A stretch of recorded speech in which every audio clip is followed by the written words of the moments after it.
Selamat siang, saudara-saudara kekasih dalam Tuhan Yesus, sahabat-sahabat bin Roh Kris, kekasih-kekasih Kristus.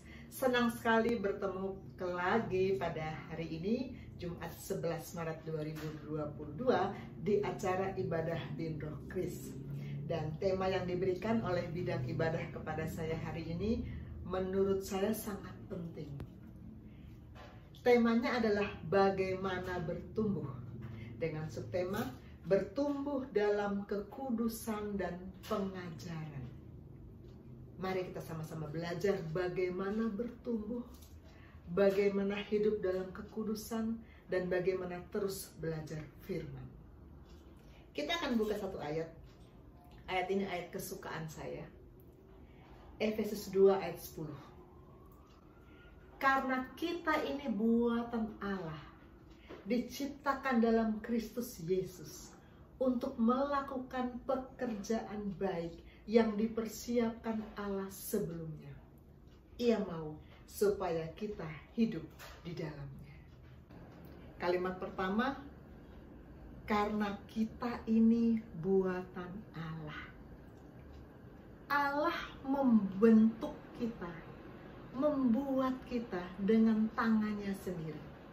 Kalau kita baca Kejadian 1, ketika Allah mulai menciptakan langit dan bumi, cakrawala, benda-benda langit, tumbuh-tumbuhan, binatang di air, binatang di udara, binatang di darat, semua diciptakan Allah dengan berfirman. Berfirmanlah Allah, berfirmanlah Allah. Tapi ketika dia menciptakan manusia, apa yang dia lakukan? Dia membentuk manusia. Dari debu tanah dibentuk serupa dengan gambar Allah. Dan diberi hembusan nafas hidup. Hanya manusia yang Allah perlakukan seperti itu dalam penciptaan. Karena itu, setelah Allah selesai menciptakan manusia, maka Kejadian 1 ayat 31, Allah melihat segala yang dijadikannya itu sungguh amat baik. Saudara dan saya sungguh amat baik. Manusia ciptaan Allah sungguh amat baik. Bilang sama kanan kirimu, kamu sungguh amat baik. Kamu sungguh amat baik. Apalagi kalau senyum. Sayang ya, sekarang senyumnya ketutup masker. Nah, lalu kalimat selanjutnya, diciptakan dalam Kristus Yesus. Kita buatan Allah, diciptakan ulang dalam Kristus Yesus. Artinya apa? Karena kejatuhan manusia telah membuat hubungan dengan Allah terputus. Allah menciptakan manusia tadinya untuk kemuliaan Allah. Manusia memancarkan kemuliaan Allah. Sebelum kejatuhan manusia pertama, hidup manusia memancarkan kemuliaan Allah. Namun kemudian Adam memutuskan untuk melakukan permintaan iblis. Artinya dia memutuskan untuk melawan perintah Allah. Maka saat itu iblis menaburkan benih dosa. Dan benih dosa menghasilkan perbuatan-perbuatan dosa. Maka manusia tidak bisa tidak selalu melakukan perbuatan-perbuatan dosa. Bebal, dendam, angkuh, ketakutan, iri hati, jahat, licik, mencuri, semua daftar dosa di Galatia 5, semua dilakukan oleh manusia karena ada benih dosa. Ketika Tuhan Yesus mati di kayu salib, kita akan memperingati kematian dan kebangkitan Yesus kira-kira 1 bulan lagi ya. Ketika Tuhan Yesus mati di kayu salib, benih dosa dicabut.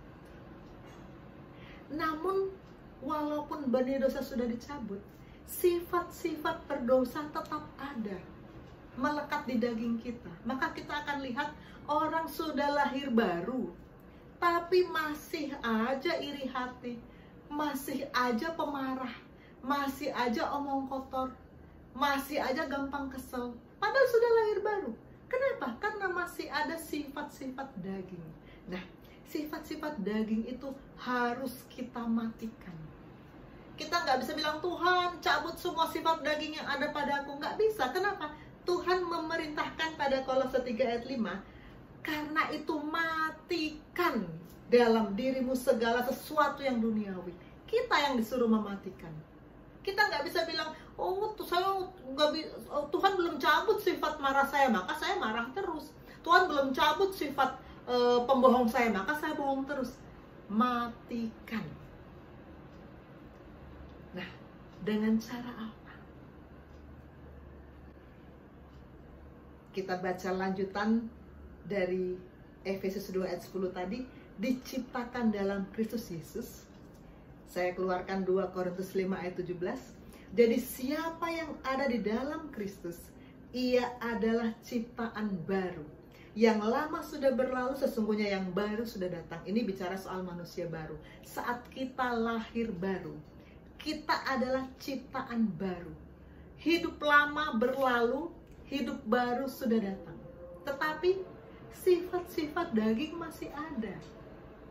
Kenyataannya masih ada khawatir, masih ada ketakutan, masih ada iri hati. Itu yang harus kita matikan dalam pertumbuhan rohani. Maka harus bertumbuh. Kalau tidak, sifat-sifat daging akan terus menjadi sifat-sifat kita. Lalu bedanya apa? Lahir baru dengan belum lahir baru. Kita harus bertumbuh. Nah, pada saat kita lahir baru, benih dosa dicabut dari kehidupan kita. Sifat-sifat berdosa masih ada, dan itu yang mesti kita matikan. Dengan apa? Dengan tiap-tiap hari kita menerima firman.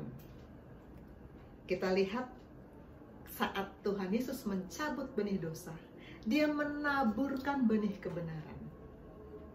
Benih kebenaran berbuahkan buah roh. Benih dosa berbuahkan sifat-sifat kelakuan daging.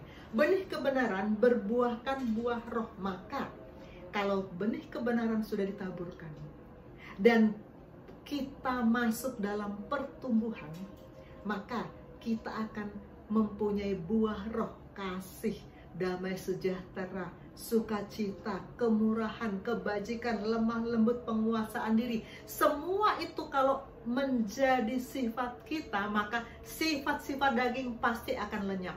Pasti akan lenyap. Maka Tuhan katakan, matikan dalam dirimu semua yang bersifat daging. Dengan cara apa? Benih kebenaran tumbuhkan di dalam rohmu.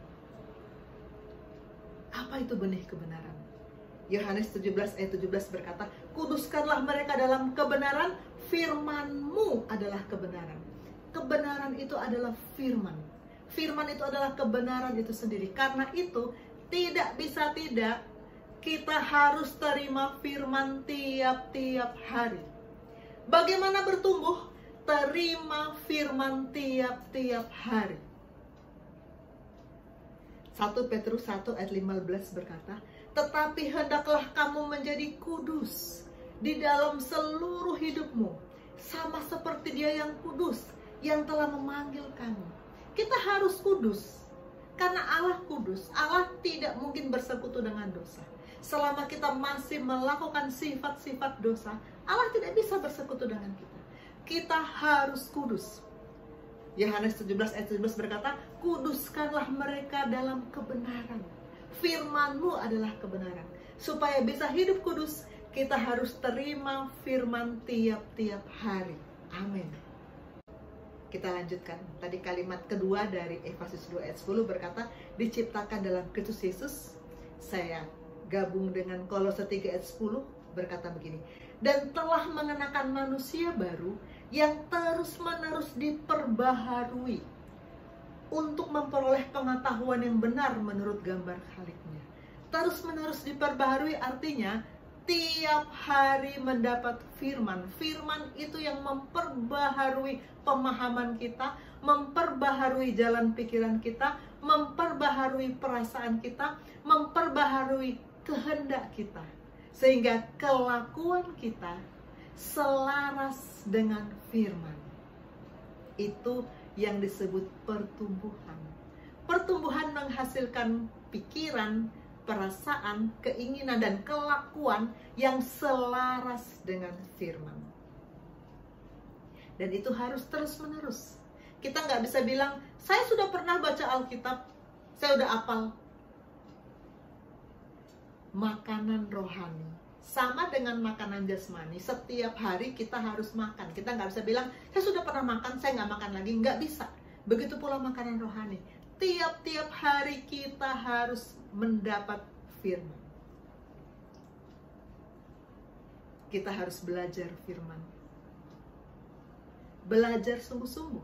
Bukan sekedar membaca, asal baca sudah. Bukan. Sungguh-sungguh belajar. Saya sejak SMA membiasakan diri membaca Alkitab dari Kejadian sampai Wahyu. Ulang lagi. Sudah tamat, ulang lagi, ulang terus. Kenapa? Karena saya mau belajar, supaya saya tahu bagaimana kisah penciptaan, bagaimana kisah bangsa Israel, bagaimana zaman raja-raja, bagaimana perjalanan hidup Tuhan Yesus, bagaimana rasul-rasul. Kita mau belajar, itu namanya belajar. Kita mempelajari firman. Kita harus mendengar firman. Sekarang saudara-saudara sedang mendengar firman. Hari Minggu di gereja kita mendengar firman. Kalau kita mengucapkan, kalau kita baca Alkitab, kita perkatakan, maka telinga kita mendengar, alam roh juga mendengar, maka firman itu menjadi firman Kristus, didengar oleh telinga kita, ditulis oleh hati kita. Mendengar firman, mengakui firman. Firman sebagian atau mungkin sebagian besar ya, nggak cocok loh dengan hati kedagingan kita, nggak cocok. Contohnya saja, ada firman yang berkata, kasihilah musuhmu. Cocok nggak? Nggak cocok. Kita mau sama musuh maunya apa? Balas dendam kan? Tapi akui bahwa firman itu benar. Tuhan, aku mengakui firman. Firman berkata, bersukacitalah senantiasa. Padahal saudara kita lagi sakit. Atau mungkin anak kita, atau mungkin orang tua kita lagi sakit. Bagaimana bisa bersukacita? Tapi firman berkata bersukacitalah. Maka kita bilang, Tuhan, aku mengakui firman-Mu yang benar. Aku mau bersukacita karena aku percaya Engkau ada menolong. Akui firman. Dan terakhir, lakukan firman. Lakukan firman. Setiap firman harus kita lakukan. Definisi mengasihi Yesus dalam Yohanes 14 ayat 15, kalau kamu mengasihi aku, kamu melakukan segala perintahku. Bukan cuma perintah yang kebetulan dikhotbahkan di gereja, bukan cuma perintah yang kebetulan kita baca hari ini. Segala perintahku harus dilakukan, kata Yesus, kalau kamu mengasihi aku. Kalau kita berani bilang, aku cinta Yesus, kita berani menyanyikan lagu, aku mengasihi Yesus, surga menuntut bukti. Buktinya apa? Lakukan segala perintah Yesus. Lakukan firman. Amin. Manusia terdiri dari tubuh, jiwa, dan roh. Tubuh kita butuh makanan tiap-tiap hari. Dan kita selalu mengisi, memenuhi kebutuhan itu. Siapa yang tidak makan berhari-hari dengan pemikiran, kan tubuh aku nggak penting. Siapa yang seperti itu? Nggak ada. Semua pasti memberikan makanan buat tubuhnya. Karena kita mau punya kekuatan, kita kasih makanan bahkan yang terbaik kita berikan buat tubuh kita. Jiwa kita juga butuh makanan. Kenapa kita sekolah? Kenapa kita mengisi pengetahuan di otak kita? Kenapa kita mengembangkan hobi kita, menyanyi, menari, musik? Untuk apa? Memperkaya jiwa kita. Karena kita mau jiwa kita kenyang. Kita mau bisa berfungsi. Bukan hanya tubuh dan jiwa yang perlu makanan. Roh kita juga perlu makanan. Roh jauh lebih penting karena roh ini kekal. roh yang nanti akan bersama-sama Allah Bapa di sorga. Maka sangat penting memberi makanan untuk roh kita. Sangat penting. Tiap-tiap hari kita harus memberi makanan untuk roh kita. Apa makanan untuk roh kita? Firman. Firman itu kebenaran. Firman itu yang menguduskan. Dan firman itu yang bisa membuat kita mematikan sifat-sifat daging kita. Pastikan kita terima firman tiap-tiap hari. Firman yang berkata-kata, yang mengajar kita apa yang Tuhan mau dalam hidup kita. Kita lanjutkan Efesus 2 ayat 10. Kita terima firman untuk apa? Kita sudah lahir baru dan kita bertumbuh untuk apa? Untuk melakukan pekerjaan baik. Firman ini berkata, kita buatan Allah, diciptakan dalam Kristus Yesus. Diciptakan dulu ya, lahir baru dulu ya, baru melakukan pekerjaan baik. Pekerjaan baik yang kita lakukan dalam keadaan sudah lahir baru, itulah yang berkenan kepada Allah. Paulus memberi contoh dalam Efesus 4 ayat 28. Orang yang mencuri, janganlah ia mencuri lagi, tapi baiklah ia bekerja keras dan melakukan pekerjaan yang baik dengan tangannya sendiri, supaya ia dapat membagikan sesuatu kepada orang yang berkekurangan. Ini titik balik. Tadinya dia ke kiri, mencuri, dia bukan hanya berhenti mencuri, tapi berbalik, malah dia bekerja keras dengan tangannya, supaya bisa membagikan kepada orang lain. Ini yang dimaksud perbuatan baik, yang memuliakan Tuhan. Kita lanjut Efesus 2 ayat 10, yang dipersiapkan Allah sebelumnya. Allah sudah mempersiapkan apa yang Dia mau kita lakukan dalam hidup kita. Hidup tiap-tiap orang, Allah tidak menciptakan tiap-tiap kita secara iseng saja, asal-asal saja, tidak, sama sekali tidak. Allah sangat serius waktu menciptakan tiap-tiap kita. Allah sangat serius waktu merencanakan kehidupan tiap-tiap kita. Allah sangat serius. Maka kita juga harus sangat serius menyikapi kehidupan kita. Allah sudah mempersiapkan. Persiapan itu bukan sesuatu yang asal-asal. Kalau saya mau mengundang teman saya datang ke rumah untuk makan siang, saya pasti mempersiapkan meja, ruang makan saya suruh pembantu untuk rapihkan, ruang tamu rapihkan, makanan saya siapkan yang terbaik. Saya persiapkan. Kalau kita sudah persiapkan, tiba-tiba teman yang janji datang nggak datang, kecewa loh. Kecewa, padahal ini baru masalah makan siang saja. Masalah duniawi. Bagaimana kalau Allah sudah mempersiapkan kehidupan tiap-tiap orang, tapi kita tidak mau hidup di dalam rencananya? Allah pasti akan sedih. Sorga pasti akan sedih. Sorga bersorak-sorai ketika orang bertobat, ya.